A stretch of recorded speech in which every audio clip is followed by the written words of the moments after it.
நான்கு திசைகளிலும் கடல் அலைகள் இசை மீட்ட அந்த பூமி வளம் எங்கள் தாயாய் எங்களை தாலாட்ட தள்ளமி தருகின்ற சுவை நீர் எமது தாகத்தை போக்கிட கடல் எல்லையிலே கண்ணகித்தாய் வரங்கள் வழங்கிட எந்திர வாகனங்களற்ற வீதிகள் காங்கேயத்து காளைகள் பூட்டிய அழகான வில்வண்டி பிரயாணங்கள் கற்பதற்கோ கணேச வித்யாசாலை ஆங்காங்கே இருக்கின்ற விவசாய நிலங்கள் வளத்தை சேர்த்திட அம்மான் மாமா மச்சான் தாத்தா பாட்டி பெரியப்பா பெரியம்மா அத்தான் அத்தை பெரியண்ணன் சின்னண்ணன் அந்த தீவில் உள்ள அத்தனை பேருக்கும் உறவுண்டு ஒவ்வொருவருக்கும் முறை உண்டு அத்தனை உறவுகள் அத்தனை பாசமிக்க மக்கள் கிழக்கூர் பெருங்காடு வெட்டுக்குளம் குறிகட்டுவார் இப்படி 12 வார்டுகளாக பிரிக்கப்பட்ட தீவு அதுதான் என் தந்தையாரின் பூர்வீக பூமி. அவர் பிறந்து வளர்ந்த அந்த பூமி ஆதியிலே டச்சுக்காரர்களால் மிடில்பர்க் என அழைக்கப்பட்ட தற்போதைய புங்குடு தீவு.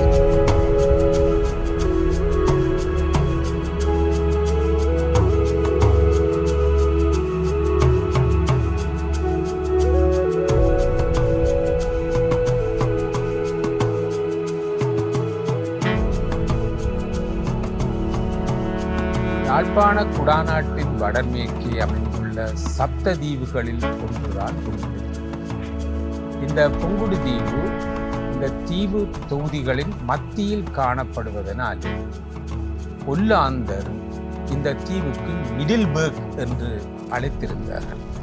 கடல் மட்டத்திலிருந்து தர உயர்ச்சியின் விளைவினால உருவான தீவுகளாக காணப்படுகின்றன. ஈழத்தின் சப்ததீவுகள் என்று அழைக்கப்படும் தீவுகளில் இதுவும் ஒன்று. யாழ் மாவட்ட எல்லைக்குட்பட்ட மாவட்ட பிரிவுக்குள் வரையறுக்கப்படும் புங்குடு தீவு 18 கிலோமீட்டர் நெடுஞ்சாலையின் மூலம் யாழ் நகருடன் இணைக்கப்பட்டுள்ளது. குடாக்கள் முனைகள் அமையப்பட்ட தீவில் சுற்றளவு 21 மைல்களாகும். கிழக்கு மேற்காக 5.5 மைல்கள் நீளமும் வடக்கு தெற்காக 3 மைல்கள் அகலமும் கொண்ட ஒரு அழகிய தீவாகும். இத்தீவு வானர் பாலத்துடன் இணைக்கப்பட்டதன் காரணத்தால் யாழ் நகருடன் தரைவழியாக தொடர்பு ஏற்பட்டது. மேலும் குறிக்கட்டுவான் கழுதைப்பிட்டி போன்ற துறைமுகத்தினூடாக ஏனைய தீவுகளுடன் கடல்வழி தொடர்பை கொண்டிருக்கிறது.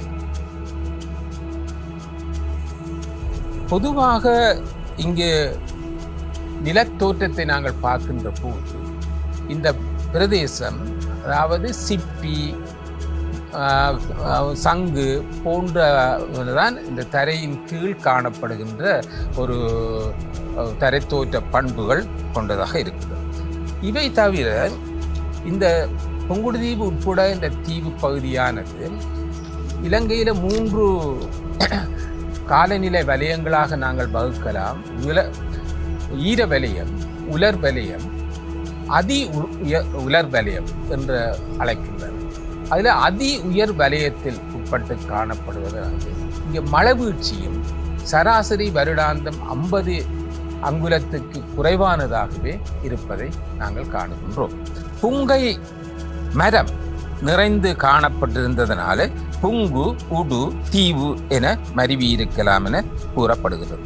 அடுத்ததாக அண்மை காலங்களில் இவ்வூரை சேர்ந்தவர்கள் பலர் திருப்பூங்குடி, பொன்கொடு தீவு, பெண்கொடு தீவு, பொன்கை நகர், புங்கையம்பதி என பலவாறாக அழைத்து வருவதை நாங்கள் காணுகின்றோம்.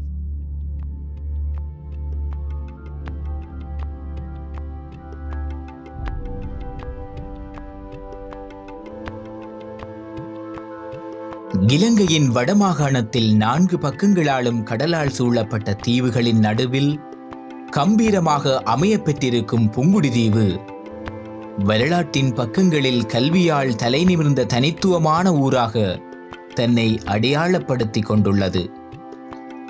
புங்குடுதீவில் கல்வி கற்று இன்று உலகெங்கும் பரந்துள்ள கல்வியலாளர்கள் புங்குடுதீவு மண்ணின் மைந்தர்களே இந்த வளர்ச்சிக்கு சான்றாக வாழ்ந்து கொண்டிருக்கிறார்கள்.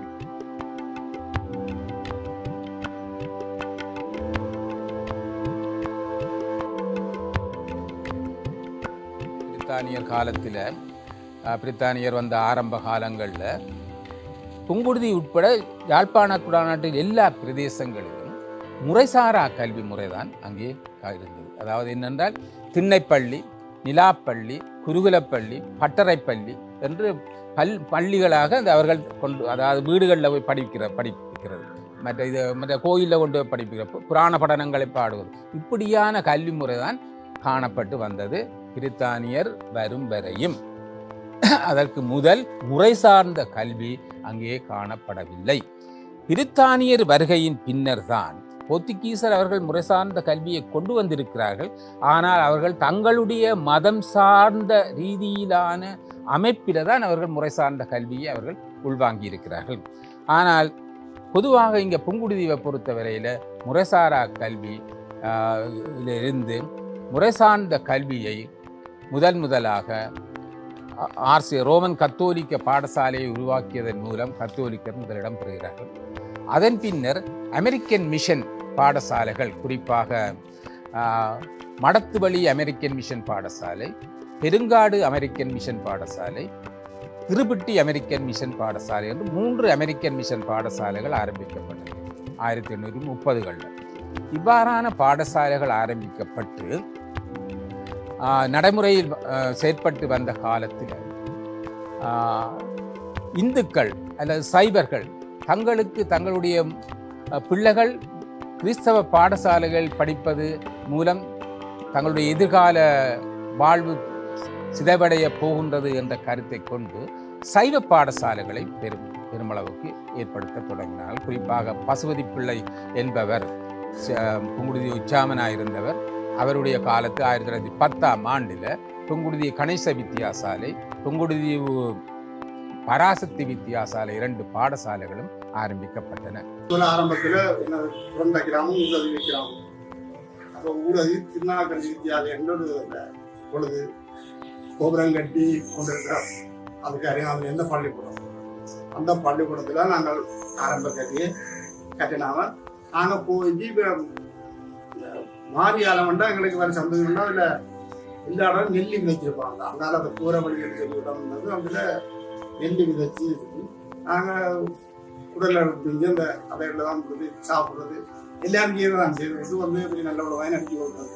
அதனால ஒரு புளிய மரம் இருந்தால் அந்த புளிய மரத்தை போய் புளி கொண்டு வந்து அதெல்லாம் கிடக்காலத்தை போக்குவரத்தக்கூடிய இருக்குது. அப்போ அங்கே சின்னாக்கள் தானே அப்போ செய்யாது. புறா நான் பூங்குடி மகத்திடம் புறாவை படிச்சினா பூங்குடி மகத்தில் போய் நாங்கள் போகிற காலத்தில் என்னது வீட்டிலேருந்து பள்ளிக்கூடத்துக்கு போகிறதா இருந்தால் பஸ்ஸுக்கு வரணும் நியாயமாக சொல்லுவோம். அப்போ நாங்கள் அதுக்குள்ளால் அந்த களதீவுக்குள்ளால் நடந்து வந்து அந்த குரூப் ரோடு போகுது, அந்த ரோட்ல தான் பள்ளிக்கூடத்துக்கு போகிறது. புறா பின்னர் 3:30 முடிஞ்ச உடனே அங்கே இருந்து நாங்கள் தனியாக பொருளை தானே அது 10-25 பேர் போவோம். பள்ளிக்கூடத்தில் ஒரு வரைக்கும் உண்டா வந்து அப்படி வந்து சேர்ந்துடுவோம். மத்தியானம் அங்கே போனால் அதில் போனால் பானிஜாமலும் எட்டிச்சத்துக்கு பானிஜாமலும் தருவாங்க. தான் பண்ணி மத்தியானம் சாப்பாடு சாப்பிட்டு படிச்சுட்டு தான் நாங்கள் ஒரு இடத்துக்கு அடையக்கூடியதாக இருந்தது. அப்பொழுது 3 மாதத்துக்கு என் பிள்ளைகள் இருந்தது. கிட்டத்தட்ட 1000-1500 பிள்ளைகள் இருந்த பள்ளிக்கூடம். இப்போத்தே புங்குடுதீவு வேறு, அப்போத்தே புங்குடுதீவு வேறு. நாங்கள் வந்து போனால் எங்கள் காதறிய சொல்லுவார்கள், புங்குடுதீவு வந்து சிங்கப்பூர்ன்னு தான் சொல்லுவாங்க. அப்படி நாங்கள் இதால் ஸ்கூலுக்கு போயக்குள்ள நெல் வயலை தாண்டி தான் நெல்லுக்களால் நாங்கள் நெல் கதிர் பிடுங்கி சாப்பிட்டு தான் போனாங்க. அப்படி போயக்குள்ள அங்கே போய் கந்தசாமி கோயிலில் பார்த்தா எல்லாரும் சொல்லுவேன்னா சிங்கப்பூர்ன்னு தான். அப்படி பெரிய பெரிய கடைகள், நல்ல அறிவாளிகள், நல்ல இந்த புங்குடுதீவு மண்ணை நேசிக்கக்கூடிய ஒரு டாக்டராக வந்திருக்கிறாங்க, இன்ஜினியராக வந்திருக்கிறாங்க, அட்வொகேட்டாக வந்திருக்கிறாங்க. புங்குடுதீவு மண்ணில் இருந்த எந்த பெரியாக்களும் அந்த நேரம் கரண்ட் இல்லாமல் அவங்க குப்பி விளக்கில் தான் படித்து பெரிய அறிஞர்கள் அதுகளை உருவாக்கின மண் இந்த புங்குடுதீவு மண் தான். ஒரு கணக்கான வீட்டில் இருந்தவர்களும் குப்பி விளக்கோட படித்து பட்டதாரியாயினா தான் இந்த புங்குடுதீவு மண். அப்போ இந்த எல்லாரும் வீட்டிலேருந்து லைட் இல்லாமல் லாம்பை கொளுத்தி வச்சு போட்டு கைவிளக்க கொளுத்தி வச்சு போட்டு காத்தடிக்க நூறை கொளுத்தி படித்தவன் தான் இன்றைக்கு எங்கேயோ இருக்கிறாங்க, அறிவாளியாக இருக்கிறாங்க. இன்றைக்கு லைட்டில் படித்த நாங்கள் தான் இப்படி இருக்கிறோம், அறிவாளியாக தான் இருக்கிறாங்க. குப்பி விளக்கில் படித்து அத்தனை பேர் மாற பார்த்தாலும் என்ன புங்குடுதீவா டாக்டர் புங்குடுதீவான் அட்வொகேட் அவரும் அதுதானே ஐயா. எங்களோட மண் அப்படியான ஒரு சிறப்பான மண். அப்போ இந்த மண் பொதுவாக இந்த ஒரு சில குறிப்பிட்டவர்கள் அரச தொழில்களிலும் அதன் குறிப்பாக சிறு அரச தொழில்கள், அதாவது ஒரு ஏஜிஏ லெவல்லையோ இல்லாட்டி அந்த மருத்துவ டாக்டராகவோ இல்லாட்டி என்ஜினியராகவோ இல்லாட்டி வேறு எந்த தொழில்களில் ஈடுபடக்கூடியவர்கள் அங்கே இல்லை. அவர்கள் அப்படியானவர்கள் யாழ்ப்பாணத்தில் இருக்கிறார்கள், அந்த கிராமத்தை சேர்ந்தவர்கள். ஆனால் இந்த சிறிய தொழில்கள் சமுத்தியில் வேலை செய்கிறார்கள், போஸ்ட் ஆஃபீஸில் வேலை செய்கிறார்கள், இப்படியான ஆட்கள் தான் அங்கே இருக்கிறார்கள். ஆனால் கூலி வேலை செய்பவர்கள், மேசன் வேலை செய்பவர்கள், கடற்தொழில் செய்பவர்கள், சீவத்தொழில் நடவடிக்கைகளில் மேற்கொள்பவர்கள் அங்கே அதிகமாக காணப்படுகின்றது. ஆனால் அங்கே புங்குடுதீவில் இப்போ இருக்கின்ற மக்கள் 1981ஆம் ஆண்டு 14,000 மக்கள் புங்குடுதீவில் இருந்தவர்கள். 91ஆம் ஆண்டு இடம்பெயர்ந்த போது அங்கே 18,000 மக்களாக அதிகரித்து காணப்பட்டிருந்தனர். இன்றைக்கு 3,850 மக்கள் தான் அங்கே புங்குடுதீவில் வாழ்ந்து வருகிறார்கள். அதே நேரத்தில் அதிலேயும் 300-400 பேர் யாழ்ப்பாணத்தில் இருந்து புங்குடுதீவில் சமுத்தி எடுக்கிறவர்கள் அல்லாட்டி புங்குடுதீவில் அவ்வாறான உதவிகளை பெற்றுக்கொள்பவர்களாக யாழ்ப்பாணத்திலிருந்து செல்வதை நாங்கள் காணுகின்றோம். அப்போ ஏறத்தாழ 3,500 பேர் தான் இருக்கிறார். 20,000 பேர் இந்த கிராமத்தில் இன்றைக்கு 3,500 பேர். இன்றைக்கு 1991ஆம் ஆண்டில் இருந்து 2023ஆம் ஆண்டு வரை பார்த்தா இன்றைக்கு நான் நினைக்கிறேன் எப்படி 30,000 மக்களுக்கு மேலே இருந்திருக்க வேணும். ஆனால் 3,850 மக்கள் தான் அங்கே வாழுகிறார்கள். கல்வியில் தன்னை நிலைநிறுத்தி கொண்ட புங்குடுதீவு சுகாதாரத்திலும் அப்போதிருந்த ஏனைய ஊர்களை விட தன்னை ஒருபடி மேல் நிறுத்தி கொண்டது. வசதிகள் வளங்கள் குறைவாக இருந்த அந்த நேரத்திலும் புங்குடுதீவு மக்களின் அதீத பிரயத்தனங்கள், சுகாதாரம் பற்றிய விழிப்புணர்வூட்டல்கள் மூலம் சுகாதாரத்தில் சிறந்ததொரு பிரதேசமாக புங்குடுதீவை மாற்றியமைத்தார்கள்.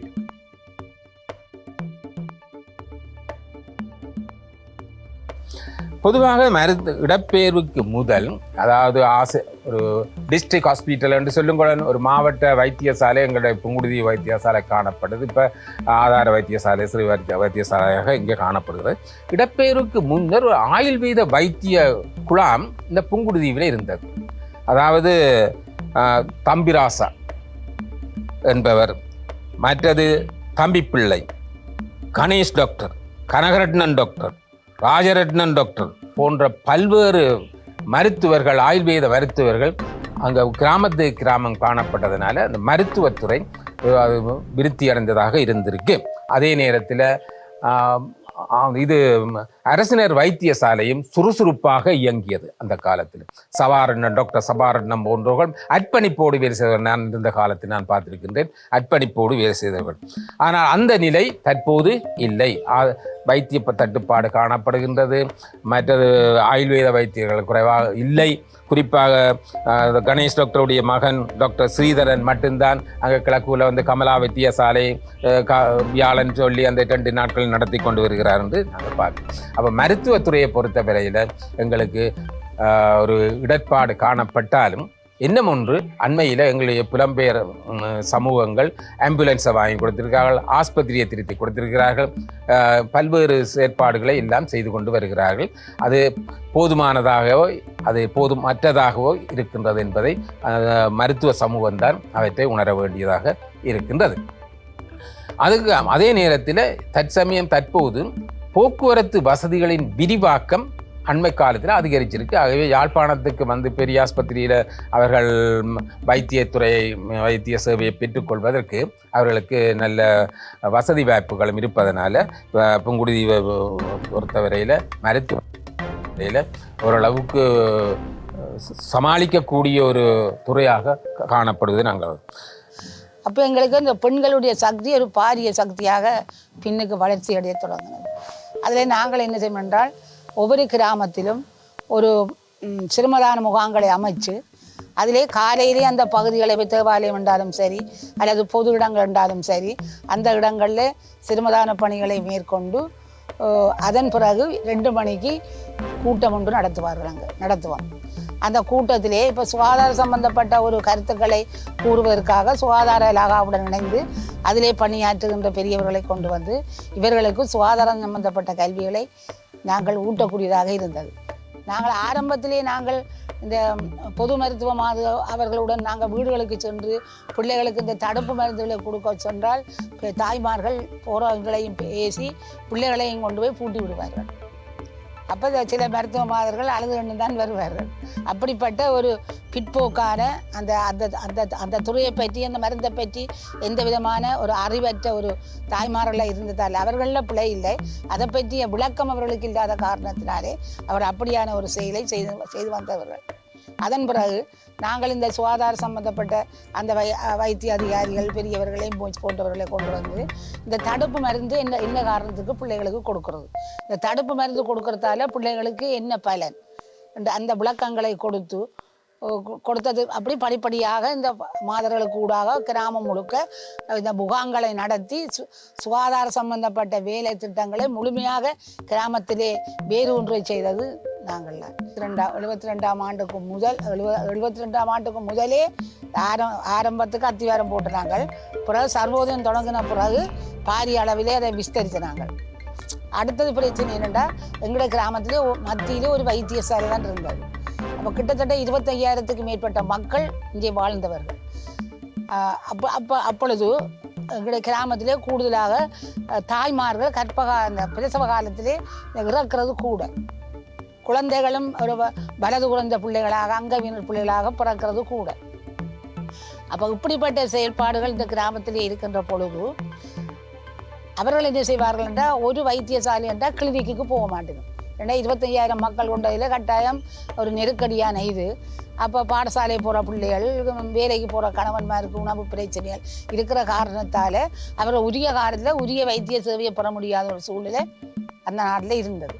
அதன் பிறகு நாங்கள் சிந்தித்து யோசித்து ஒவ்வொரு புங்குடுதீவு ஆஸ்பத்திரியை மத்தியாக வச்சுக்கொண்டு பக்க கிளைகளாக இப்போ வல்லன்லி உண்டு, ஊரதுவிலி உண்டு, குருவட்டுவான்லி உண்டு, இருவட்டியிலி உண்டு, இப்படி 5-6 கிளை நிலையங்களை உருவாக்கி அதுகளில் தொண்டர்களுக்கு பயிற்சிகளை கொடுத்து அவர்களுக்கு இப்போ தாய்மார்கள் வந்தாவே இருக்கிறது, இந்த யூரின் டெஸ்ட் பண்ணுறது, பிளட் டெஸ்ட் பண்ணுறது, திரிபோஸ் ஐஸ் பண்ணுறது, பதிவுறது முழு வேலையிலும் தொண்டர்கள் செய்யக்கூடிய அளவுக்கு அவருக்கு பயிற்சி அளிக்கப்பட்டு அதன் பிறகு வைத்தியர்களையும் பொது மருத்துவ மாதங்களையும் நாங்கள் எங்களோட வாகனங்களை கொண்டு அவர்களை ஏற்றி இறக்கி அந்தந்த இடங்களில் அந்தந்த நேரங்களில் கொண்டே விட்டதன் பயனாக கிட்டத்தட்ட ஒரு 11:30க்கு சகல கிளினிக்குகளும் முடித்து தாய்மார்கள் வீட்டுக்கு போகக்கூடிய ஒரு சூழ்நிலை இருந்தது. அதனால் அப்படியோ நாங்கள் செய்த அந்த ஒரு புரட்சிகரமான சேவையால் இன்று எங்களுடைய கிராமத்தில் ஒரு தாய் பிரசவ காலத்தில் இறக்கிற தன்மை, ஒரு பிள்ளை ஒரு போலியோவால் பாதிக்கப்பட்டு ஒரு அங்கவினர் பிள்ளைகளாக பிறந்த இது சரித்திரம் இல்லை. புங்குடுதீவு கிராமத்தை பொறுத்தவரை இந்த சுகாதாரத்துறையை பொறுத்த மட்டிலே ஒரு நல்ல முன்னேற்றத்தை எங்களுடைய கிராமம் அடைவதற்கு எங்களாலான ஆரம்ப முயற்சிகளை எடுத்து அதிலே வெற்றியும் நாங்கள் கண்டிருந்த மக்கள் அந்த துறையிலே நிம்மதியாக வாழ்ந்து கொண்டிருக்கிறதை நாங்கள் காணக்கூடியதாக இருக்கிறது.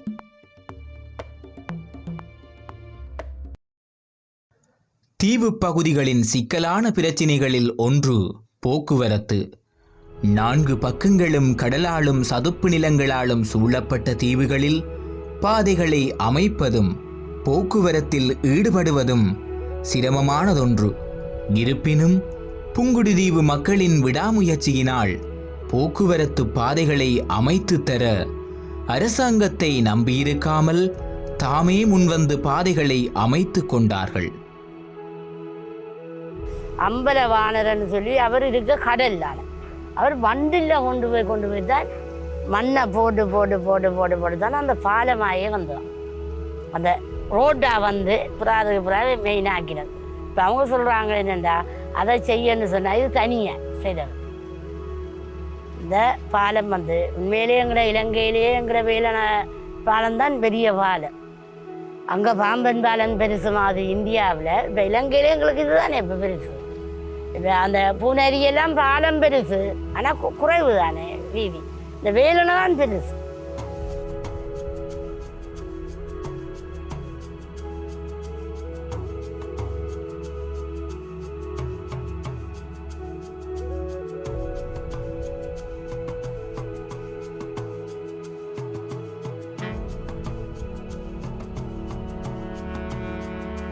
வாகனர் என்றதை கண்ட்ராக்ட்.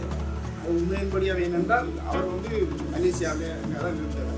அவர் வந்து இங்கே பார்த்து அவங்க அங்கேருந்து கடிதங்கள்லாம் எழுதி ஒழுங்கு செய்து இந்த கண்ட்ராக்டை தான் நடத்தி செய்தைக்கு அங்காள பக்கத்துக்கு கல்லை கொண்டு இங்கால பக்கத்துக்கு கல்லை கொண்டு அந்த பால் தான் இப்படியும் இருக்கு. வேற புதுக்கெல்லாம் கூட இல்லை. அதே இது கூட இருக்கு. அதான் அந்த இடத்துல ரவுண்டை போட்டு ஏன்னா அந்த வாகனம் போயிடாதவே அவர் என்ன செய்யலாம், அங்கே நிப்பாட்டி போட்டு கல் கூடைக்கும் வாகனம் திரும்பி மண்ணெல்லாம் கொண்டு போட்டோம். இப்போ வந்து அங்கே வேலணையில் இருந்து புங்குடுதி வருந்தனைக்கும் பஸ்காரர்கள் வந்து பாதைகள் வந்து ஒரு ஒடுக்கமான பாதைகளால் பஸ்கள் சீராக போக்குவரத்து செய்கிறது கஷ்டமாக இருந்தது. அதால் இங்கே புங்குடியில் இருக்கிற கழுதப்பட்டியில் இருந்து வேலணை பங்களாவடி சந்தி போக வீதிகளை அகட்டி வீதிகளை பெருப்பிச்சு போக்குவரத்து மக்கள் சீராக போக்குவரத்து நடைபெற பண்ணுவதற்காக அந்த சேவையை செய்த நாங்கள். அதே போல் உள்கிராமங்களுக்கு போக்குவரத்துக்கு தடையாக இருந்த வீதிகள் எல்லாம் திறக்கப்பட்டு இப்போ இன்றைக்கு அதிலெல்லாம் ஒரு சிறந்த ஒரு வீதியாக மக்கள் போக்குவரத்து செய்வதற்கு வசதியாக அமைச்சு கொடுத்துருக்குறாங்க. பஸ் போக்குவரத்துன்னா முந்தி வேலிகள் 2 பக்கமும் இருக்கும். அப்போ 2 பக்க வேலியிலும் பஸ்ஸுகள் முட்டி அந்த ஓலிகளை இழுத்து கொண்டு போகிற மாதிரியான போக்குவரத்து தான் அப்போ இருந்தது. அப்போ அதுக்காக வேண்டி அந்த வீதிகளை அகலிக்கிறதுக்கண்டு மாதர் சங்கங்களை அதுக்கும் அப்படித்தான் அந்தந்த கிராமங்களில் கேம்புகளை வச்சு மாதர் சங்கங்களையும் இணைச்சு இளைஞர்களையும் சேர்த்து தான் அந்த வீதி வேலையை அகலிக்கிற வேலையை செய்தது. முந்தைய ஒரு வேலிக்கு அதிகால அறக்கிறதுண்டா ஒரு பெரிய போராட்டம் கொடுக்க மாட்டினேன். ஆனால் இந்த என்னத்துக்காக வேண்டி செய்கிறோம்ன்றது இந்த விளக்கத்தை முதல் ஏற்கனவே அவைகளுக்கு கொடுத்து விழிப்புணர்வை ஏற்படுத்தினதன் பின்னால் அந்த வீட்டுக்காரரையும் சேர்த்து கொண்டே நாங்கள் அந்த பாதையை திறக்கிற பயணிக்கிற வேலையை செய்ததுனால அது இலகுவாக அவர்கள் அந்த விட்டு கொடுக்குற தன்மையோடு அதை அகலிக்கிறதுக்கு மனப்பூர்வமாக செய்தது. இன்றைக்கு அது ஒரு பெரிய பெரிய ரெட்டத்தட்டு பஸ் கூடி இது அதில் வந்து போன வரலாறு இருக்குது புங்குடுதீவுக்கு. அப்படிப்பட்ட ஒரு நிகழ்வுகளை செய்திருக்கிறோம். அதுக்கு முக்கியமாக அது தொண்டர் திருநாவுக்கரசு ஐயா அவர்கள் எடுத்த அந்த ஆரம்ப பணி இன்றைக்கு இந்த போக்குவரத்தால் இடைஞ்சல் இல்லாத போக்குவரத்தை ஏற்படுறதுக்கு சர்வோதயம் வழிவகுத்திருக்கிறன்றதை நாங்கள் மனப்பூர்வமாக சந்தோஷமாக கூறிக்கொள்கிறோம். கல்வி, சுகாதாரம், போக்குவரத்தில் தன்னை வளப்படுத்தி கொண்ட புங்குடுதீவு அனைத்து தீவுகளிலும் பொதுவாக இருக்கும் குடிநீர் பிரச்சினையிலும் போராடி தனக்கான தீர்வினை பெற்றுக்கொண்டது. தம் பிறந்த மண்ணிற்காக எதிர்பார்ப்பின்றி உழைக்கும் மண்ணின் மைந்தர்களுடைய உழைப்பு நீருக்கான தீர்வினையும் பெற்றுக் கொடுத்தது. புங்குடுதீவு கிராமத்தில் நிறைய விதமான எதிர்பார்ப்புகள் இருந்தாலும் எத்தனையோ வசதிகள் இருந்தாலும் ஒரு குடிநீர்ன்றது ஒரு பிரச்சனைக்குரியதாகத்தான் இருந்தது. என்னென்னா இந்த புங்குடுதீவில் 12 வட்டாரங்கள் இருக்குது. அது இயற்கையாக புங்குடுதீவு 3ஆம் வட்டாரத்தில் சங்காத்தாகாணி பிரிவு, கண்ணைகேமங்கோயில் புங்குடுதீவு 10ஆம் வட்டாரத்திலும் மற்றது இருபட்டி 6ஆம் வட்டாரத்திலும் மட்டும் ஒரு சிறிய சிறிய இடங்களில் ஒரு நன்னீர் கிணறுகள் இருந்தது. ஆனால் அந்த கிணறுகளில் இருக்கிற தண்ணீரை குடிநீருக்கு முற்றுமுழுதாக பாவிக்க இயலாது. ஆனால் புங்குடுதீவு 3ஆம் வட்டாரம் சாங்காத்தகணி என்று சொல்லப்படுகிற இடங்கள், வீரம்புலியடி அந்த இடங்களில் தான் அந்த நேரங்களில் ஜனங்கள் இந்த குறிப்பிட்ட சில இடங்களில் குடம் கொண்டு போய் குடி தண்ணீருக்கு எடுத்துக்கொண்டு வர்றது. மற்றபடி அந்த அதில் ஒரு சரியான முறையில் சொல்ல இயலாது. ஒரு காலத்துக்கு பிறகு மாசி மாதத்தில் இருந்து பிறகு ஒரு மழை காலம் பெறும் மட்டுக்கும் அந்த கிணறுகளில் ஆழக்கிணறுகள் இல்லை. அப்போ அந்த நீர் வற்றி கொண்டு போயிடும். அப்போ அந்த காலத்தில் இருந்தே இந்த பிரதேச சபையின் ஊடாக அந்த சங்கங்கள் கோஆப்ரேட்டிவ் அப்படியான சங்கங்களுக்கு மூலமாக அந்த கிராமங்களுக்குள்ள வீடு வீடாக ஒரு ஜிஎஸ் பிரிவுகளும் தொட்டிகள் வச்சிருப்பினோம், அந்த தண்ணி தொட்டி அடிக்கிறது.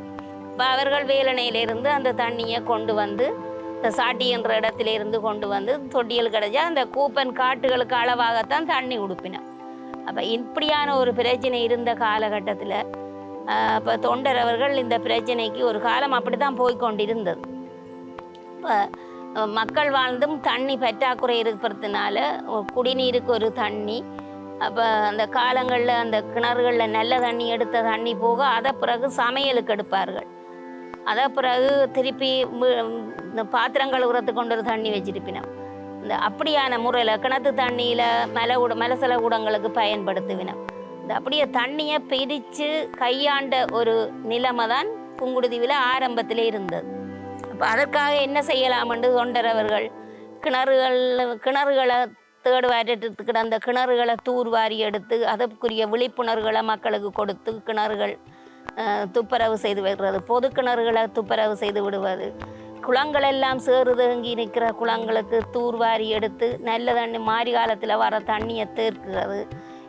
அதே போல் அது ஒரு வளத்தால் உருவாக்கப்பட்ட ஒரு செயல்.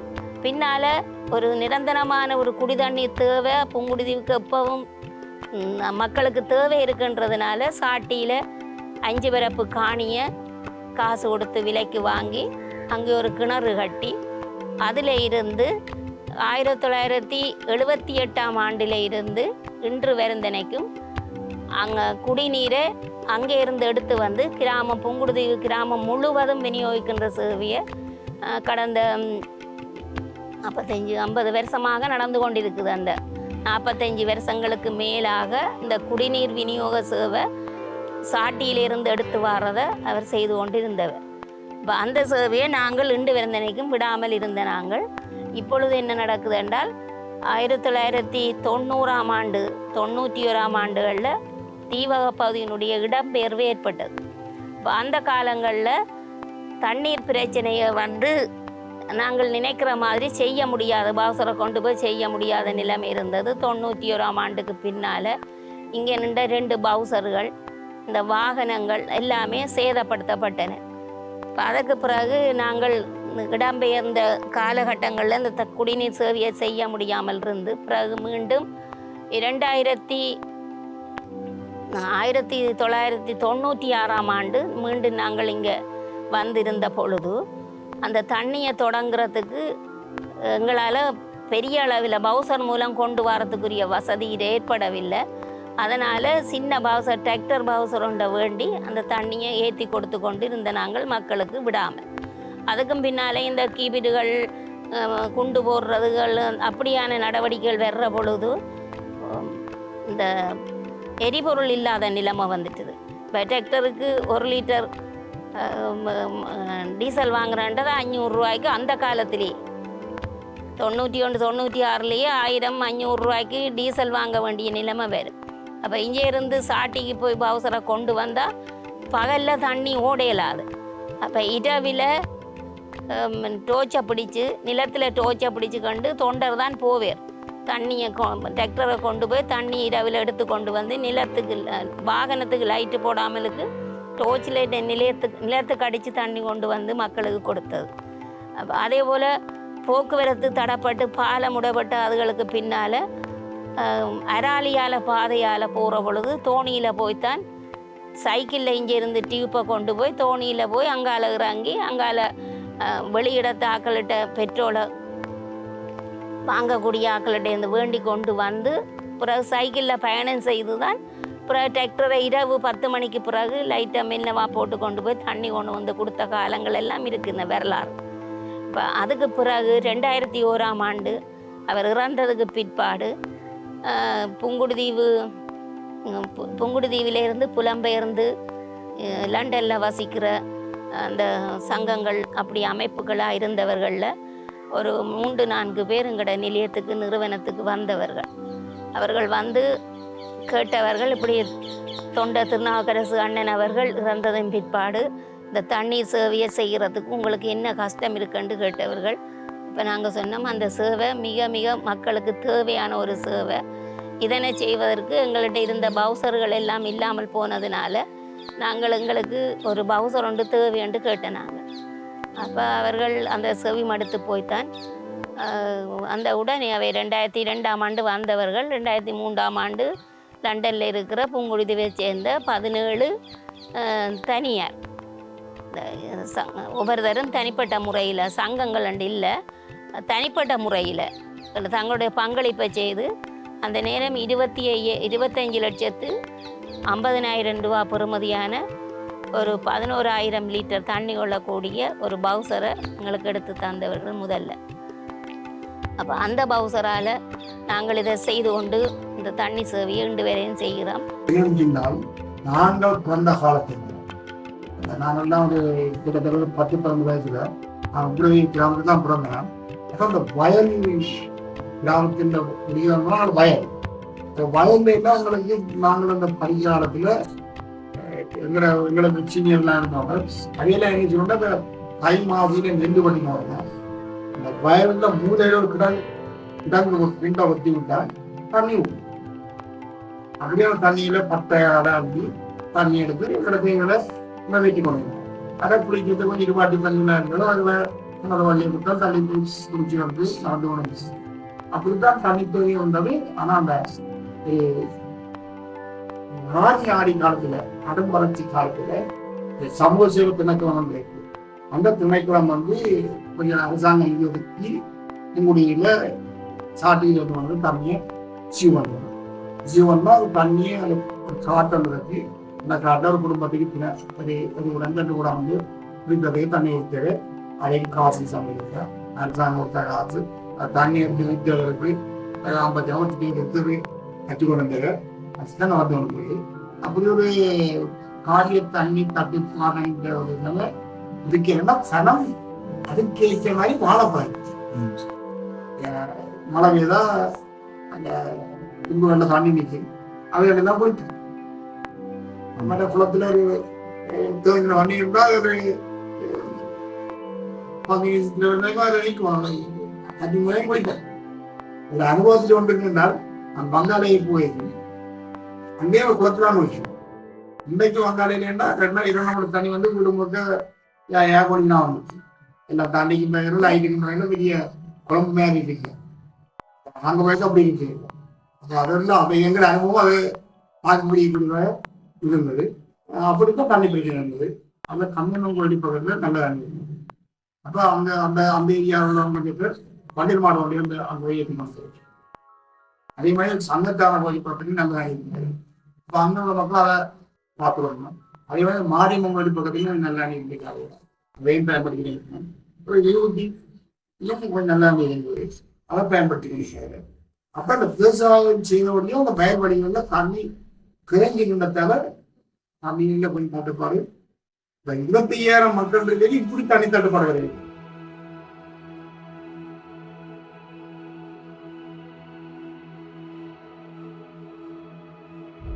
எழுபதுகளின் பிற்பகுதி அது. இலங்கையின் பிற பகுதிகளைப் போலவே சாதிய ஏற்றத்தாழ்வுகள் புங்குடுதீவெங்கிலும் புரியோடி போயிருந்தது. ஆதிக்க சாதியைச் சேர்ந்த சிலர் மிகவும் கடும் போக்கில் ஏனையவர்களை நடாத்தி கொண்டிருந்தார்கள். பொதுக்கிணத்தில் தண்ணீர் அள்ள முடியாது, கோவில்களில் நுழைய முடியாது என பல்வேறு விடயங்களில் மிக மோசமாக நடத்தப்பட்டு கொண்டிருந்தார்கள். அக்காலகட்டத்தில் புங்குடுதீவைச் சேர்ந்த மேலும் சிலர் முற்போக்காக சிந்திக்க ஆரம்பித்திருந்தார்கள். எழுத்தாளர் மு. தளியசிங்கம், திருநாவுக்கரசு போன்றோர்கள் இந்த சமூக வேற்றுமையை ஏற்றுக்கொள்ள முடியாமல் சமூகத்தில் இந்த தீய சிந்தனையை களையெடுக்க தீர்மானித்தார்கள். புதுக்கிணத்தில் அனைவருக்கும் சம உரிமை அளிப்பது, சம பந்தியில் அமர்ந்து அனைவரையும் உணவருந்த வைப்பது, கோவிலுக்குள் நுழையும் உரிமையை அனைவருக்குமானது என்பதை உறுதிப்படுத்துவது என தீவிர போராட்டங்களை மேற்கொண்டார்கள். இன்று கணிசமான அளவில் குறைவடைந்திருக்கும் இந்த நிலைமைக்கு மூலகர்த்தாக்கள் இவர்கள்தான்.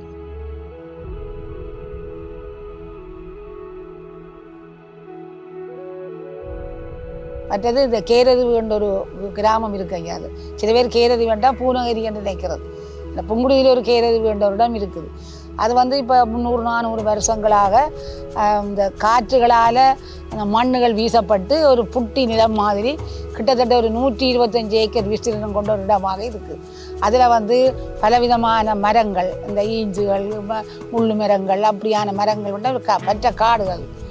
அதில் நடக்கிறது வந்து சாதிகளுக்கு ஏற்ற சுடலை, மற்றது இடுகாடு சுடுகாடு, இதுதான் அதில் நடக்கிறது. மற்றது மக்கள் வந்து விறகு காலங்களில் தேவைக்கேற்ற மாதிரி போய் விறகுகளை வெட்டிக்கிட்டு வருவார்கள். அது வந்து கட்டிடங்கள் கட்டுறதுக்குரிய மணல். அப்போ காலத்துக்கு காலம் கொஞ்சம் வசதி படைச்சவே அந்த மணல்களை இழுக்கத்து வாங்கிட்டு. அப்போ கேரதுக்கு அங்கால கடல், பக்கத்தில் கடல். அப்போ இழுக்கத்து வாங்கினோட தான் இவருக்கு ஒரு ஐடியா வந்து இந்த மணல்களை இழுத்தா கடல் திருவா கிராமத்துக்கு வரும். அதால் சரியான ஃபைட் பண்ணி அந்த மண் இழுக்கிறத நிப்பாட்டி போட்டு அப்போ அவருக்கு ஒரு வந்து இது ஒரு கிராமமாக்கி விட்டுருவோம். அப்படி அவர்கிட்ட மணலில் உதித்து முதல் விதைச்சா ஆக்கி விட்டுருவோம். அப்போ அதில் இந்த செய்யறா துப்புரவாக பொங்குடுதியில் ஒரு பிறப்பு காணியும் இல்லாத மக்கள் இந்த லிஸ்ட்டை எடுத்து ஒரே நாளில் அந்த காடுகள் அழிக்கிற வேலையை செய்து அப்படி செய்துட்டு கேட்க பிறகு தெரியாத ஆக்களை எனக்கு காணி அப்படின்னு வரும். ஆனால் ஒருத்தரும் போய் குடியேறதுக்குரிய சந்தர்ப்பம் அங்கே வரையிலேருந்தா ஒன்றும் இல்லை. கடை வசதி இல்லை, போக்குவரத்து வசதி இல்லை, எல்லாம் கஷ்டமானது. நாங்கள் தான் போய் அதுக்கு கொட்டில் போட்டு இருந்து அந்த கிராமத்தில் அந்த பணிகளை செய்து மற்றவர்கள் வந்து குடியேறதுக்குரிய மாதிரி சந்தர்ப்பத்தை அளித்தது. முதலவர் செய்த வேலை எல்லாரும் ஒரு சுடலையில் இருக்கிறது. சாதிக்கேற்ற சுடலையும் செய்யல. எல்லாரும் இப்போ ஒரு சுடலை தான், இடுகாடு சுடுகாடு ஒரு சுடலான். மற்ற சுடலையெல்லாம் மக்களுக்கு பயந்தளிக்கப்பட்டு காலி சாதி பிரச்சனை இருக்குது.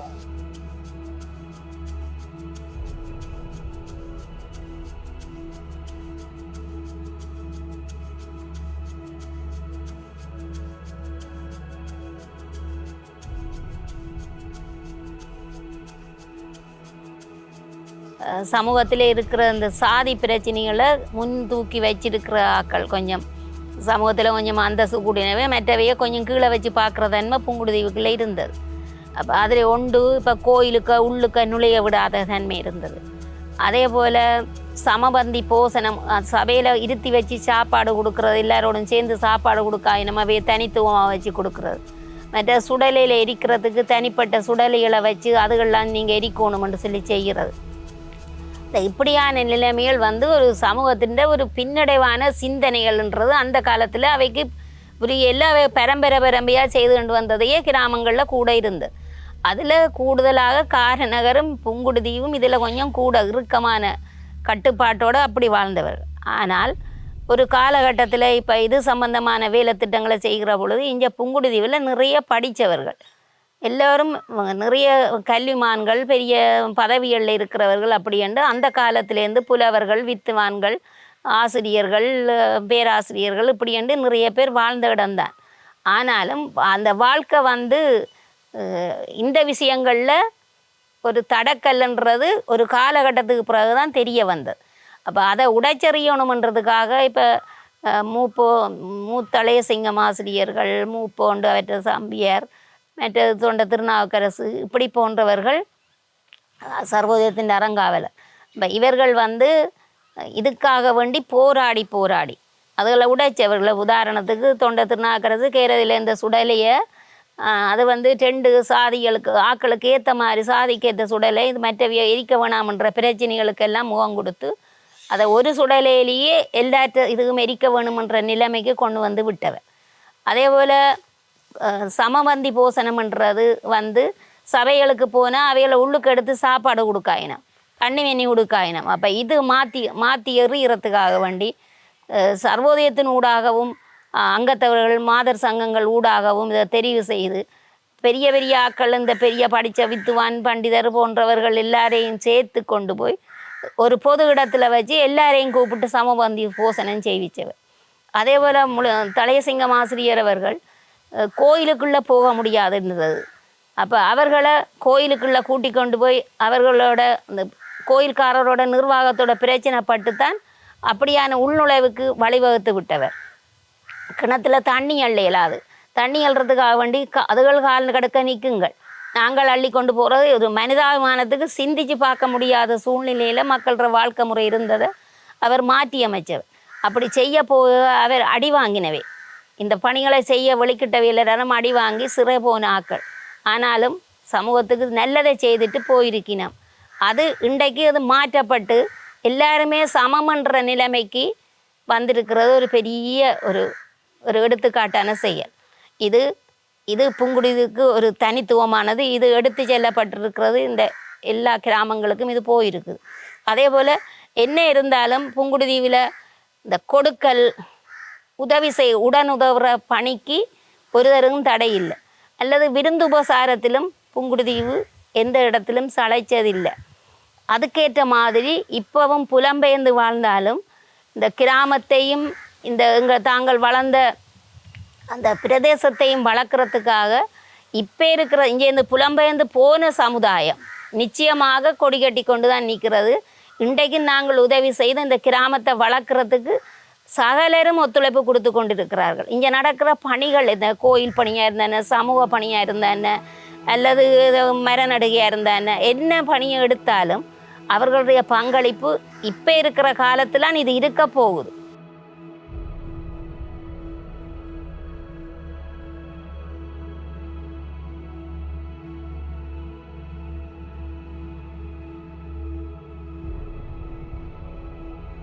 நூற்றுக்கு ஒரு 50% மேலே புங்குடுதீவில் வந்து வெளிநாட்டுக்காரர் தாங்க தங்களோட வீடுகள்லாம் திருத்திட்டாங்க. இனி நாங்கள் அங்கே பென்ஷன் எடுத்தோன்னே நாங்கள் வந்து இங்கே இருக்க போகிறோமா. இங்கே கடலில் காற்று தானே பாருங்க, ஊண்டு காற்று. மீன் சுட சுட வேண்டி சாப்பிடுவோம். அவங்க கரைக்கடையில் உடனே போய் என்ன மீன் வேணுமெண்டு உடனே அதில் கேட்போம். கனவாண்டா சீசன் போடணுமாடா எங்களுக்கு தந்துட்டு தான் நாங்கள் அதில் போகணுமெண்டு நிற்போம். கனவாண்டா மீனண்டா அற்பசி அதிகமார்கள் தையெல்லாம் மீன் சீசன் தானே. அப்போ இங்கே வேண்டலாம் மீன் கரைக்கடையில் கொண்டு வருவாங்க. போட்டுகள் எல்லாம் வச்சு தொழில் செய்யணும். அங்காலம் இருக்குது, ஆசத்தி பக்கம் எல்லாம் தொழில் எல்லாம் இருக்குது, அதை செய்யணும். அப்போ இந்த மார்கழி இந்த 4-5 மாதத்துக்கு நிறைய மீன் வரும். பிறகு அந்த விலகாரதுன்னு போவாங்க. சங்குகள் அதுகள் எல்லாம் போய் புறக்கி சங்குகளை இந்த கடவுளேண்டு இங்கே புங்குடுதீவில் இறாலில் மரத்து வழியில் இறாலில் இருந்தால் பெட்டிக்காரன் கொண்டு வந்து இறால் கொண்டு வந்து விற்பாங்க. மரத்து வழியில் மோட்டை ஜெயிக்காரன் அந்த இடத்துல வேண்டுவினம். நண்டு இருக்குது. நாங்கள் யாழ்ப்பாணம் போய் தான் வேண்டோம், வேலனை எல்லாம் போய் வேண்டிய அவசியம் எங்களுக்கு இல்லை. புங்குடுதீவிலே கடல் வளம் இருக்குது. மற்றது எங்கட இதில் நீர் வளம் இருக்குது. எங்களுக்கு விவசாயம் இருக்குது. மழையை நம்பி நாங்கள் விவசாயம் செய்கிறோம், வீட்டு தோட்டம் செய்கிறோம். சில பேர் வெங்காயம் அதுகள் போடினோம். பெரிய பெரியர்கள் எல்லாம் இருக்கும். அதுகள் எல்லாம் ஆடுகள் நம்ம இந்த வாழ்வாதாரங்கள் ஆடுகள் கொடுத்துருப்பாங்க. ஆடுகள் வளர்க்கினோம். மாடு வளர்த்து பால் கொண்டு போய் சர்வோதயம் விற்கிறாங்க, கோயில்களுக்கு கொடுக்குறாங்க. அதால் அந்த குடும்பங்கள் ஓடிக்கொண்டிருக்குது. கோழி கூட கொடுக்குறாங்க ஒரு வாழ்வாதாரத்துக்கு. அவை கோழியை விற்று அவை அதை வளர்த்து முட்டை விற்று அவை அதில் சீவிக்கணும். செய்யலாண்டு இல்லையே அந்த நாளை ஆக்கலாட்டேன் போய் அது அதுதான் கேட்டவங்களா. இந்த பனையும் தென்னையும் வச்சு தான் அவங்களை சீவிச்சவங்க. அந்த நாள் எங்களை பாட்டியே இருக்கிறா. போய் 96 வயசு. ரெண்டு வரையும் கேட்பா, ஒடியல் போட்டு தான் கூழ்தான். நல்ல நாங்கள் கிளவியா போய்ட்டு அவள் செடியத்தான் இருக்கான். அவள் பொல்லிதான் நடப்பா. ஆனால் ஆள் கட்டையால் வடிவான பொம்பளை 2 வரையும் நடந்து தான் திரிகிறான். சுத்தமாக தான் இருப்பாள். 2 வரையும் சுத்தமாக ஒவ்வொரு நாளும் அவள் பிடிக்கையில் குளிக்கணும். அவள் என்ன சாப்பாடு, ஒடியல் கூழ், ஒடியல் புட்டு, பினாட்டு. இப்போ எல்லா இடமும் பெனங்கா தெருவா விழுந்து மாடு சூட்டு. அந்த நாளையில் ஒரு ஊரில் பெனங்கா எடுக்கல. ஏன்னா வேண்டிடுவாங்க. ஏன்னா நான் பின்னாட்டு பிணைய பிறந்தான்னு வேண்டிடுவாங்க. வேணா எல்லா வீடுகளும் பின்னாட்டு காய். நாங்கள் சின்ன பிள்ளைகள் இப்படி அம்மா பின்னாட்டு போட்டால் நாங்கள் கடப்பா இப்படி தோண்டின்னு ஓடிடுவோம். பின்னாட்டை இப்படி தோண்டின்னு எல்லாத்தையும் என்ன செய்வோம், அவை பின்னாட்டு அம்மா எடுக்க நாங்கள் இந்த இதை எடுத்து தென்னிக்கு எடுத்து நான் செய்திருக்கிறேன். தென்னிக்கு எடுத்து இந்த பின்னாட்டு நல்லா உருட்டி போட்டு அதுக்கு வச்சுட்டு சூப்பு தரியன்னு சூப்பியன்னு நாங்கள். அப்போ பின்னாட்டு சாப்பாடு எங்கள் அம்மாவெல்லாம் என்ன வந்தோன்னு சொல்லுவினோம். தேங்காய் சொட்டும் பின்னாட்டும் இந்த சாப்பிடுங்கன்னு தந்திரிக்கணும். எங்களுக்கும் தந்திரிக்கணும். எனக்கும் எங்களோட பிள்ளைகளுக்கு நாங்கள் இந்த பின்னாட்டை இது பின்னாட்டு இது போகல எங்களோட பிள்ளைகள். மற்றது அந்த அந்த பலம் அந்த நாளையிலேயே எங்களுக்கு வெளிநாட்டுக்கான உதவி செய்கிறான். நாங்கள் கொரோனா நேரத்தில் அவன் பொதி கொடுக்குறான் இவன் எதிர்பார்க்கவே இல்லை ஒரு தடவை. இந்த இப்போ தான் நாங்கள் எதிர்பார்க்குறோம் யார் என்ன தருவானு நாங்கள் பார்க்குறோம் இல்லையா.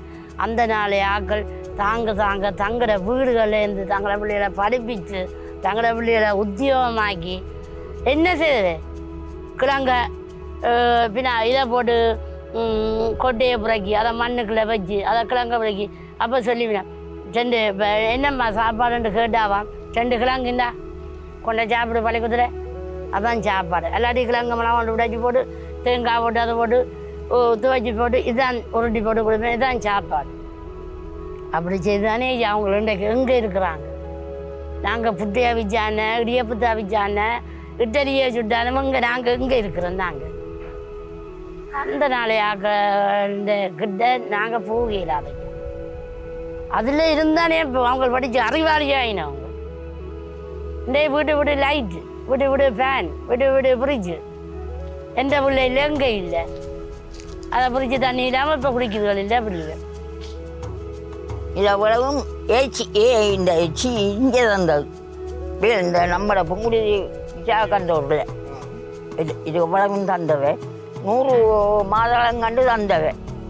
அப்போ இதே மொழிது கொடுத்து 150 கொடுத்தது. எனக்கு 100 மாதளம் கொண்டு வணியன் வந்து அந்த ஆடியஸுக்கு 10 கொடுத்துட்டு இதில் இருக்கிற ஒரு ஆளுக்கு 10 அப்படி கொடுத்து 45 உள்ளே வச்சேன். அது 5 உள்ளே பட்டு போச்சு. 40 உள்ளே நிற்கி 40 உள்ளே போன வருஷம் இந்த வருஷம் இப்போ 6 மாதம் 5 மாதம் இருக்கும். இலை கொள்ளாத காய்.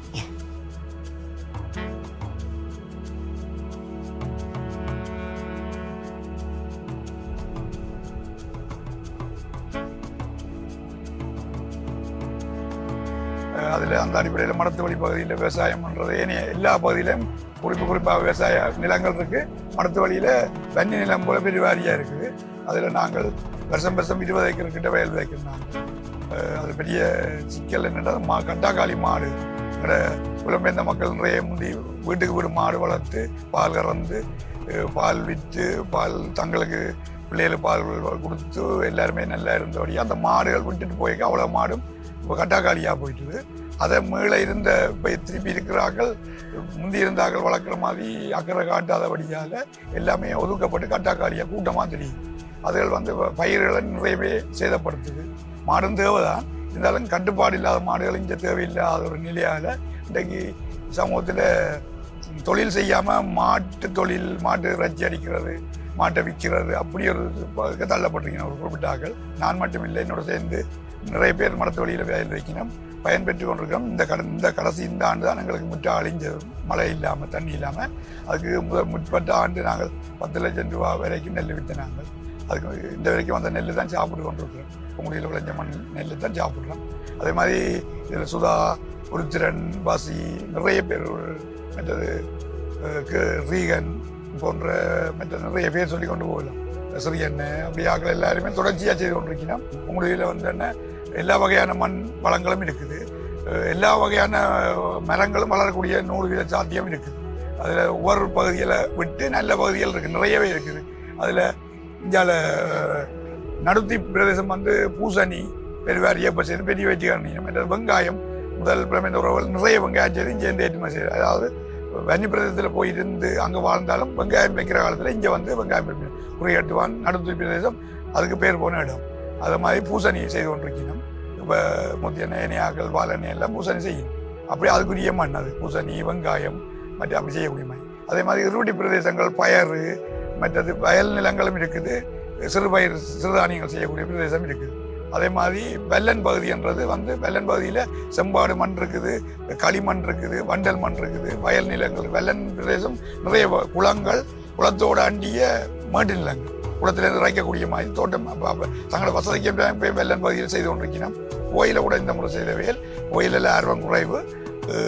மிளகாக்கண்டு காளிதாசன் அவருடைய முயற்சியில் அவரோட சேர்ந்து நிற்கிற பணியாளர் இணைஞ்சு மிளகாக்கண்டு நிறைய செய்து இந்த முறை பச்சை மிளகாய் பெருவாரியாக விற்பனை செய்த இங்கே இருந்து கொண்டே புளியங்குடல் பகுதி என்ன இடங்களுக்கு அனுப்பி கொண்டு வந்தால் பேக்காக கொண்டு போனேன். சந்தோஷமாக இருந்தது. அதுக்கான நிறைய வளங்கள் இருக்கின்ற தண்ணி தான் கொஞ்சம் கஷ்டம். அங்கே அதில் பவுசராலயம் அடித்து அடிப்படையில் பயிரை வளர்த்து அப்புறம் மலையில் வளர்த்து இந்த முறையும் செய்ய போயினா. போன முறை மழை குறைவாக இருந்தது. அங்கே வயல் பகுதிகளும் இது நம்ம ஆல்ரெடி பக்கம் தாண்டி அங்கால போனோன்னா பெரிய ஒரு வயல் பிரதேசம் இருக்குது. அதுக்கு பக்கத்தில் பெரிய சின்ன குளங்கள் இருக்குது. ஆனால் என்ன குளங்கள் இன்னும் சரியான முறையில் தூர்வாரு.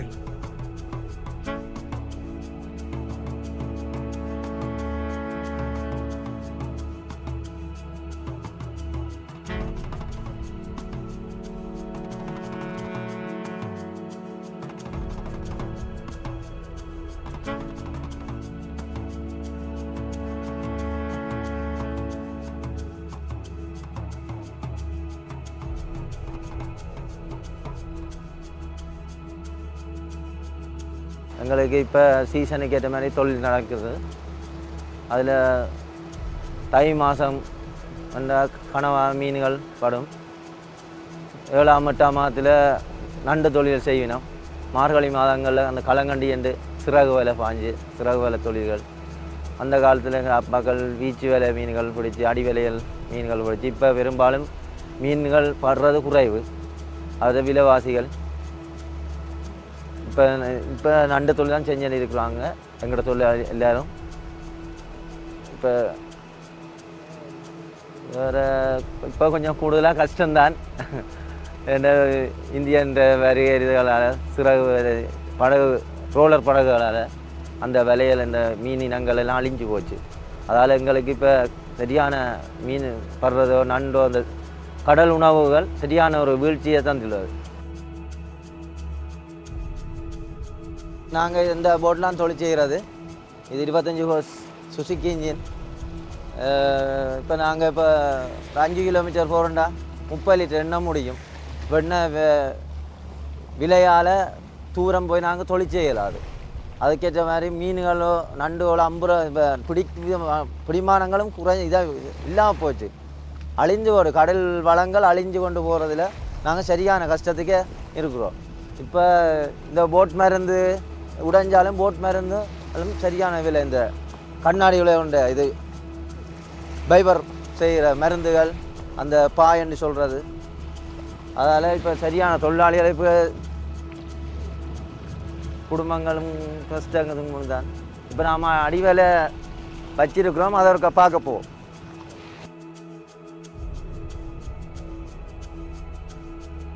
கூடுதல் தெற்க கறக்கடை இங்கே கூடுதலாக பெருந்தொழில் தான் செய்வினோம். நண்டு வேலை, இந்த பெரிய பாறை மீன் பிடிக்கிற வளிச்சல் வேலை, மற்றது அரைக்கொட்டியான் வேலை, மற்றது ஒரு சீசனுக்கு சிறகு வேலை செய்யணும் களங்கண்டின்னு சொல்லி இந்த சைட்டுக்கு கனவா நண்டு இதுகள். மற்றது அங்கால சைட்டுக்கு அது கலப்பு இந்த ஆழங்குறைஞ்ச பகுதி அங்கால அதில் இறாலுகள் மற்றது சிறு நடந்து செய்கிற தொழில்கள் அங்கால. எங்களுக்கு இந்த அலை வரையும் போகலாம் நடந்து. அங்கால போகிறண்டா 8ஆவது அணி ஆழம் டீப்பான ஏரியா. இதுலேருந்து 8 கிலோமீட்டர் 9 கிலோமீட்டர் போனால் நெடுந்தீவு போகலாம். இப்போ காற்று கொஞ்சம் கூடுதலாக தான் வீசிக்கொண்டு இருக்குது. இதுக்கும் இப்போ வெளியில் போகிறண்டா அங்கே அனுமதி இல்லாமல் போயிடலாது. பாஸ் நடைமுறையும் இருக்குது. அதுவும் அங்கே நாங்கள் போட் நம்பர்லாம் 15 தான் போவோம். எங்களுக்கு என்ன பிரச்சனை நடுக்கடலில் போய்க்க இந்த போட் நம்பர்கள் இதுகளை பெஞ்சின் ஸ்டார்ட் பண்ணாமல் இடையில நடுக்கடலில் கிடந்தோம்னா இந்த நம்பருக்கு இங்கே அறிவித்து நீ அந்த அடுத்த போட்டுகளை அனுப்பி எங்களுக்கு உதவி செஞ்சுவினோம். மற்றது இதெல்லாம் சின்ன இதெல்லாம் இதில் நடந்து செய்யலாம். இந்த ஏரியாக்க தொழில் இந்த ஏரியாக்க அந்த அந்த நடந்து நிற்கிற ஒரு ஆள் வேலை வச்சேன்னு இருக்கிறேன். இதான் கண்ணையம் கோயில்.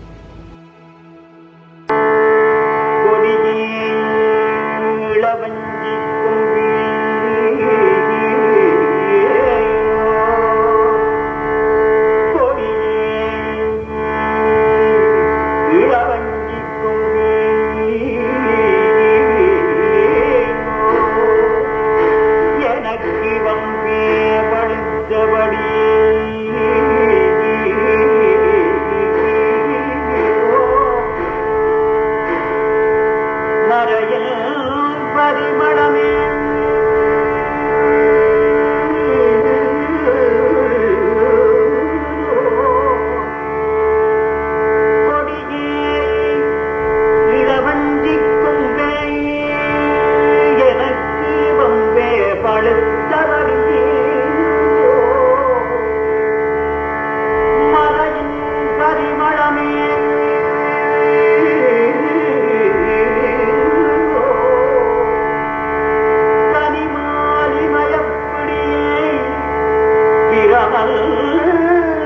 முதலாய தேவரை பெற்ற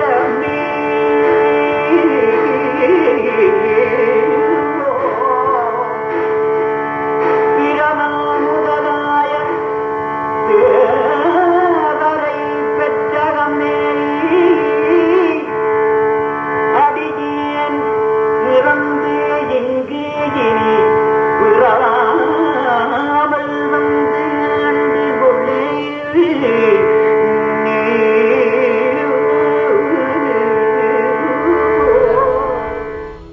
கண்ணியம்மன்ற வரலாறு எனக்கு தெரிஞ்சதை மாத்திரம் உங்களுக்கு கூறுறேன்.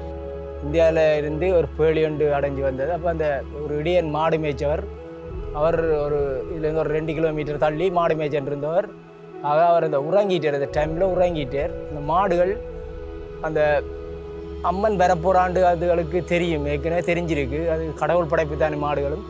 அந்த மாடுகள் என்ன செய்திருக்கு, அந்த வர்ற இடத்தை நோக்கி மாடுகள் விரைஞ்சி வந்துட்டு இடியனை உறக்கத்தில் உறக்கி விட்டுட்டு மாடுகள் அந்த அம்மனை நோக்கி விரைஞ்சி வந்துட்டு வந்த பிறகு அம்மனை நோக்கி கடலுக்குள்ளே அதுகள கழுத்து மட்டும் தண்ணிக்குள்ளே நீந்தி போய் அம்மனை 4-5 மாடுகள் சுற்றி வளைச்சி அந்த பேழியை சுற்றி வளைச்சி கடலுக்கு கரையோட கொண்டு வந்து இணைச்சிட்டுங்கள். இணைச்சி கடற்கரையோட கொண்டு வந்து இணைச்ச பிற்பாடு அந்த பேழியை சுற்றி அந்த 5-6 மாடுகள் பேழியை சுற்றி படுத்து கிடந்தன. அப்போ இடையனுக்கு பொழுதுபட்டு மாடுகளை காணையிலேன்ட்டு பயத்தில் அவன் தேடி வரும் பொழுது இந்த மாடுகள் வந்து பேழியலோட கிடக்கிறத அவன் கண்டுட்டான். கண்டோன்னா அவன் வந்து பார்த்துட்டு மாடுகளை சாய்க்க ஆரம்பிக்க மாடுகளும் போய் வரமாட்ட மாட்டேறது.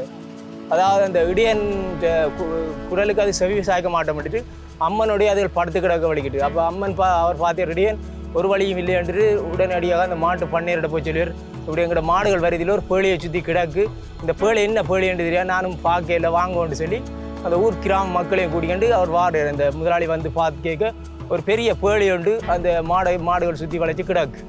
உடனே அந்த பேழியில் அவர் என்ன செய்யறேன்னா அந்த அயலட்ட மக்களை கூப்பிட்டு இந்த பேழியை தூக்கி இன்னொரு அதாவது ஒரு மரம் பூவரச மரத்துக்கு கீழே கொண்டு வந்து தூக்கி வைக்கணும். அப்போ இந்த ஏரியாலாம் குடிமனைகள் இருந்த ஏரியா.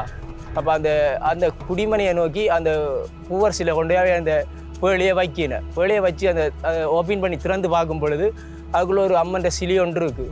ஓகே, சிலை இருக்கட்டும்ட்டு திரும்ப அதை மூடி போட்டு திரும்ப தூக்கும் பொழுது அந்த சிலை அந்த இடத்தை விட்டு அசைய மாட்டோம்ட்டு அந்த பேழை தூக்கியலாம் போச்சு. இது பேர் முயற்சி செய்து பார்த்தும் அந்த பேழையை அசைக்கலாம் போச்சு.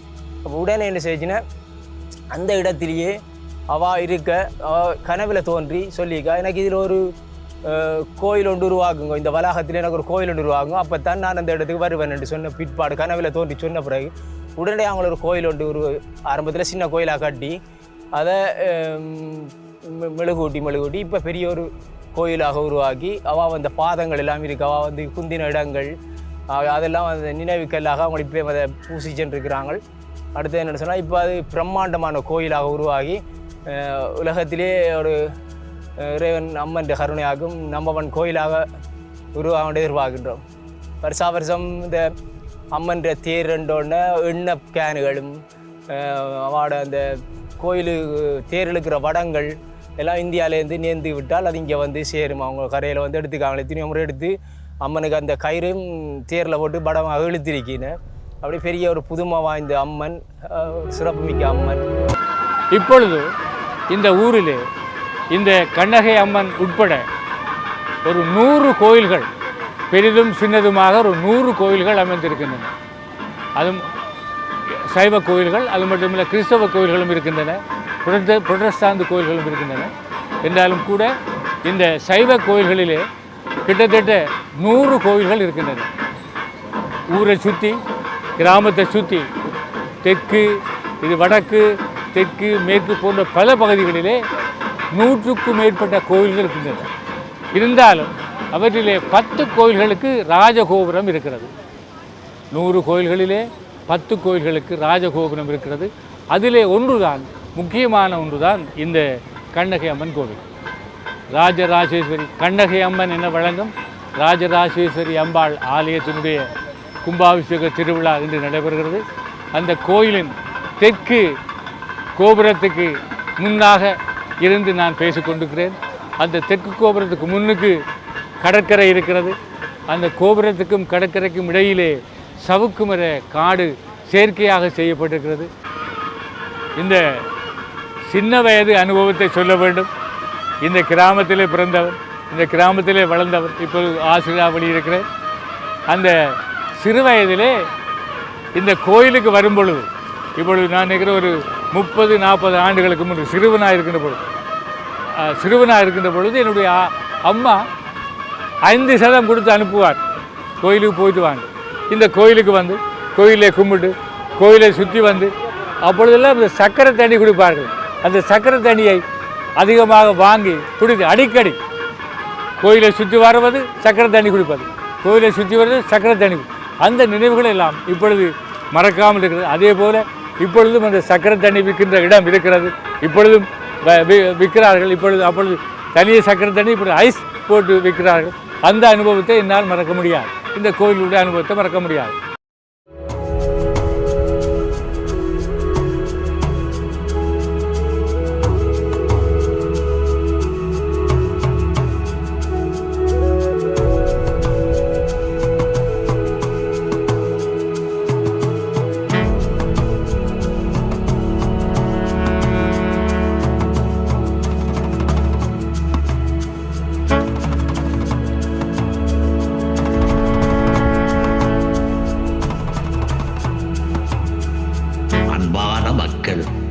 அமைதியான சூழ்நிலை, இதுதான் என் அறிவு தெரிய ஆரம்பித்த காலத்தில் நான் பார்த்து வளர்ந்த புங்குடுதீவு.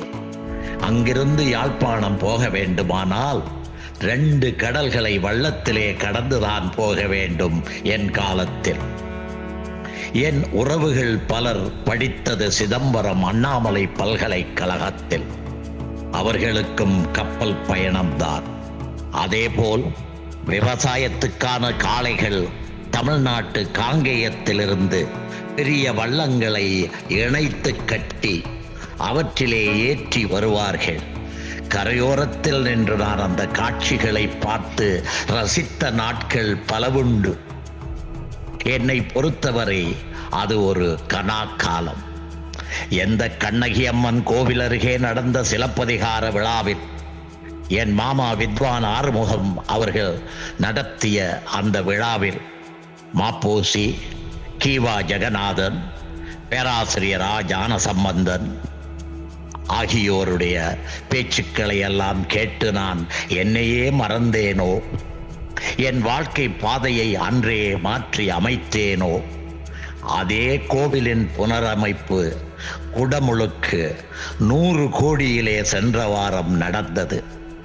அந்த புண்ணிய பூமியின் புகழ்மிக்க வளம் மிக்க புதல்வர்கள் பல 100 பேர் சரித்திர சாதனைகள் படைத்து உலகெங்கும் பரவி கிடக்கிறார்கள். எண்ணும்போது உள்ளம் புலகாங்கிதம் அடைகிறது.